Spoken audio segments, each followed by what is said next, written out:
All right. Welcome, people, to the first episode of Ride Along Thomas. It's gonna be kind of a commentary on things, situations, thoughts. Anybody who knows me knows that I kind of try to keep myself well versed on all different types of situations, context type. There's things to talk about. I like to be able to talk with anybody about anything on any level. So this is just going to be random, not necessarily thoughts from myself, just random topics that I'm just going to talk about while I'm riding. First off, let me say that any music that you hear in the background, I do not own the rights to it, so I don't want nobody, about the music in the background. It's just music in the background that's playing while I'm driving.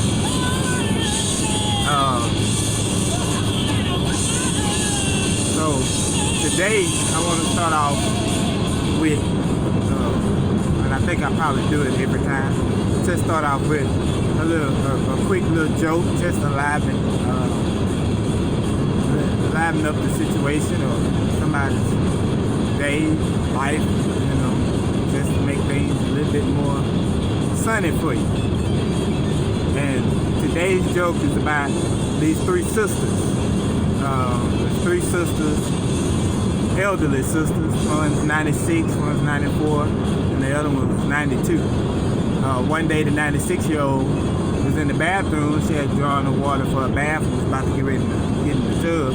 Put one foot in the tub and she yelled out, "Help! Help!" I forgot. I can't remember if I was getting in the tub or out of the tub. The 94-year-old sister heard her downstairs and said, "Hold on. Here I come to come up there and help you." The 94-year-old sister started walking up the stairs. Halfway up the stairs, she yells, "Help!" I can't remember if I was going up the stairs or down the stairs. The 92-year-old sister who was downstairs overheard her and was like, "Oh, man. I'm so glad I don't have the memory you two girls had." So she knocked some wood. Yells upstairs, "Hey, I'll be up there to help you in a minute. As soon as I find out who's knocking at the door." That paper ain't good either. I know it's silly, but that's a good joke. Alright, so today I kind of want to talk about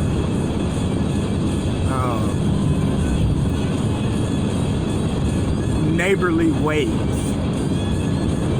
far as how you treat other people. The old saying, treat others as if you want them to treat you. But sometimes you just have to treat others as God wanted you to treat.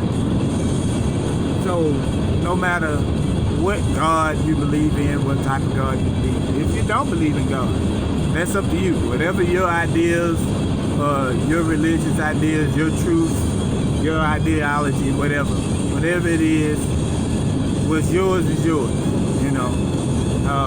I don't discriminate against anybody for their own beliefs or their own ideas or their own truth, because we're all free. We're all free to make up our own minds and our judgments about what we want to believe in and how we want to live our daily life. But one thing I know that everybody can do and kind of, I guess you want to say exhibit throughout the day and throughout their life and lifestyle.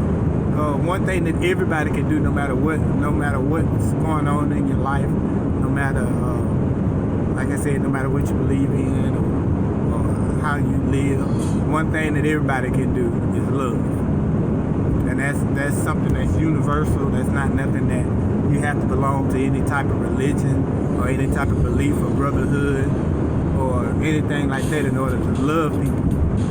We were all put on this earth for a reason, and the main reason is to fellowship.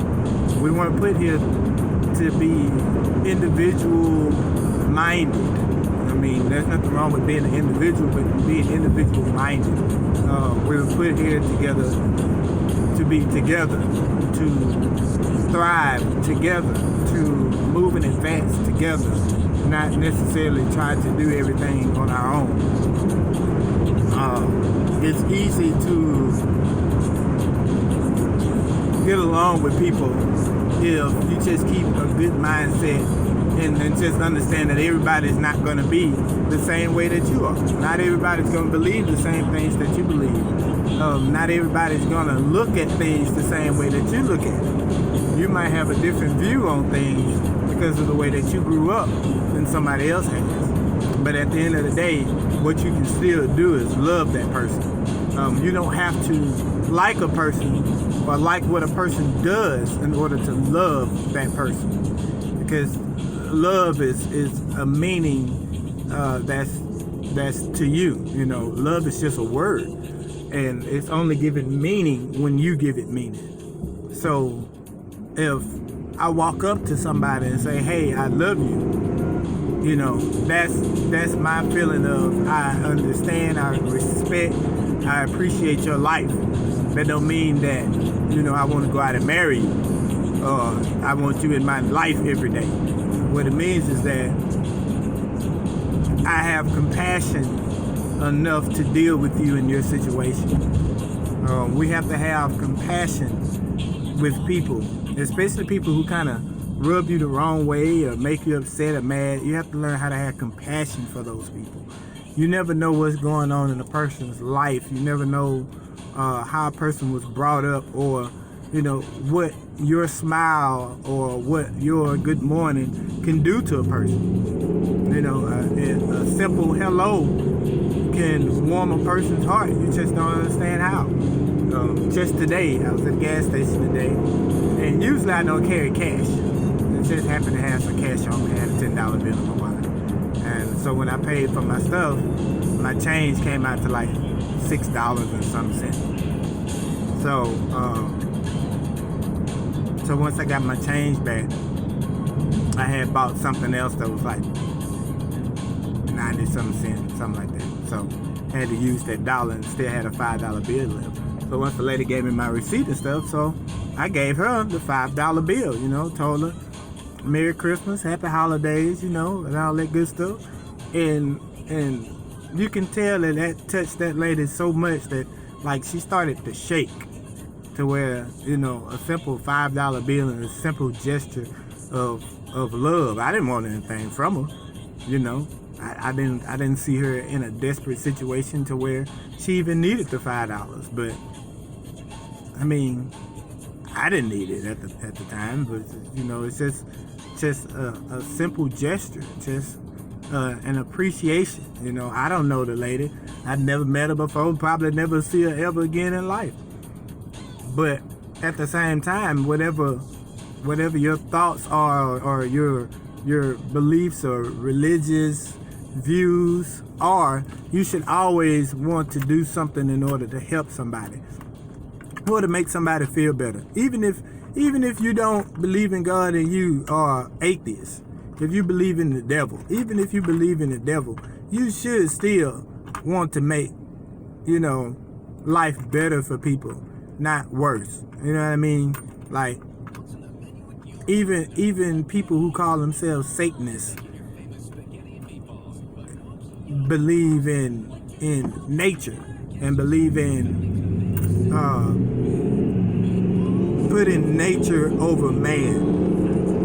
But at the same time, you don't see people who say they're Satanists or atheists that are going out and like killing people or doing stuff like that. Like the people that you see that are going out and just doing stupid stuff and trying to say that this in the name of this religion or that religion have a very bad understanding of religion, or 9 times out of 10 they just have a mental disability.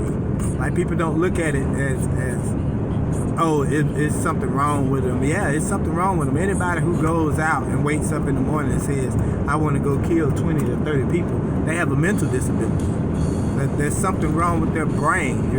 the brain is not naturally set to make decisions like that. Like a normal human brain is not. It's just not wired that way. It's not programmed that way. And I do say programmed as in like machine programmed, because you are programmed to do whatever you're doing in life. You're raised, so that's just like being programmed. However, your parents or whoever was the one who raised you, whether you were in the home with your parents or grandparents or an orphanage, whoever was the so-called responsible adult that was set to take care of your upbringing are the ones who programmed you. So based on that would be based on like what some of your ideologies are, beliefs and stuff like that. If you were raised in a Christian household, 9 times out of 10 you're going to be a follower of Christ in one way, shape, form, or fashion. But not to get too sidetracked, but people with mental disabilities still have to be loved also. You just gotta love them more. Just like a child that has autism, that's a mental disability. And those children need to be loved more. Not as if, you got one child that's autistic and one child that's, as you would say, normal. That you would show more love to that autistic child, not more as a sense of I appreciate you more, but more as in time, direction, teaching, as far as just being able to be around and kind of guide that child a little bit more than your other kids. Like with my kids, like everybody who knows me knows how I am about my kids. Like at the same time, you have to love each one of them individually. Like I don't love one more than I love the other. I just love them individually. There's certain things that I do with Tamaria that I won't do with True. Certain things that I do with Tori that I wouldn't do with Tamaria. Different things like that. It's just a thing to where each one of them knows that they're appreciated just as much as the other, but at the same time, neither one of them is loved more, as in I like you more than I like you. Well, there's certain things I do with Tamaria that people look at it like, oh, that's your favorite child. And then when they see me with Trip, oh, Trip your favorite. And then when you be around Tori, they're like, oh, right, yeah, we know that's your favorite child. Tori's got to be your favorite child. It's like, none of them are my favorite. I don't have a favorite child. Like, I love all my kids just as much as I love, the other. Tamaria is my oldest. So she's been around longer. She's older. She understands more. So we have more adult conversations. We have more talking points to where we can actually sit around and talk.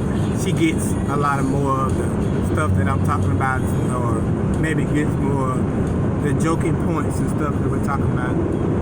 And then Trip, that's my son. That's my only boy. So a lot of the athletic, roughhouse type stuff that I do with him that I don't do with the girls.